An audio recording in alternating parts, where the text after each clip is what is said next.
ici, qui avec le nom de l'autre, on va dire un petit mot d'encouragement et une parole pour la circonstance.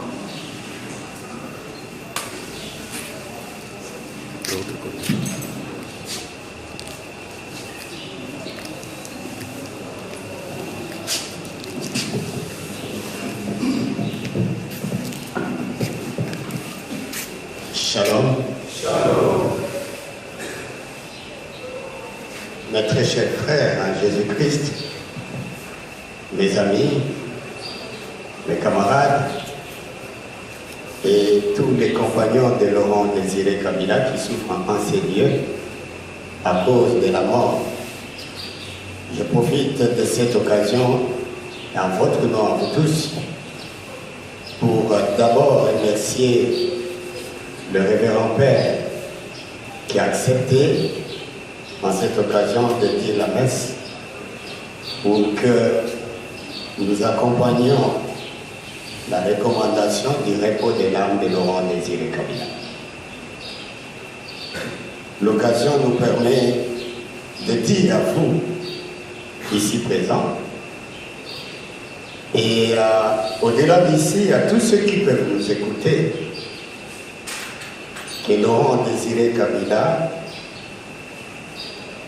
était assassiné le 16 janvier 2001. Et il était, si je ne me trompe pas, 12h55. C'était mardi, comme aujourd'hui. 16 janvier 2018, mardi, à 12h55, ça veut dire qu'il reste encore un peu de temps pour que sa mort arrive. Laurent Désiré Kabila, c'était un soldat du peuple. C'est un homme qui a consacré toute sa vie pour le bien de son peuple. Et il est mort à cause de ça. Sachez que quand l'instant de la mort était arrivé pour lui, le président Laurent Désiré Kabila était dans son bureau. Et il était en train de parler avec son directeur de cabinet, le professeur Mota, Émile. Ils étaient à deux. Lorsque Rachidi Mouzele, qui était l'un de ces quatre corps rapprochés, est entré par une porte détournée, une porte arrière, pour tirer de 3 balles sur le président. Une balle est allée sous l'oreille gauche, une deuxième dans la poitrine et une troisième dans l'abdomen. Et le président est mort sur place. Il n'est pas mort à l'hôpital de Ngalieba comme on vous l'a dit. Il n'est pas mort à l'étranger comme on vous l'a raconté. Il est mort sur place. Il n'a pas eu le temps de crier ou de demander secours à qui que ce soit. Et quand il est mort, moi, devant vous, votre frère, je n'étais pas avec lui. Je me trouvais à un autre endroit avec d'autres dignitaires du régime. Nous attendions l'audience pour entrer auprès du président. Le destin est arrivé et lui, il est parti. Le pays s'est arrêté ces jours-là. Et vous êtes tous témoins, pour ceux qui avaient de l'âge à cette époque. Notre pays avait 3 pouvoirs.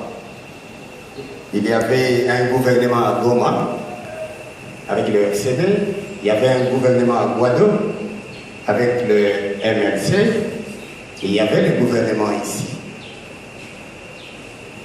Et donc nous étions en pleine guerre quand le président est mort.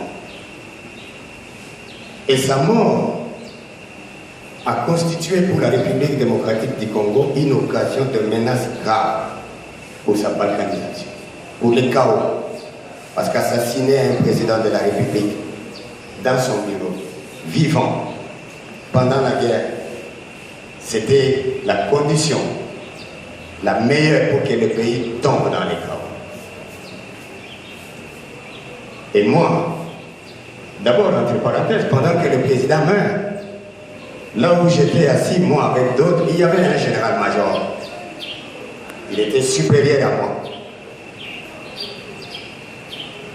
Lorsqu'il a appris que le président est tué, ce général a trouvé des solutions qui s'enfuient pour protéger sa propre vie.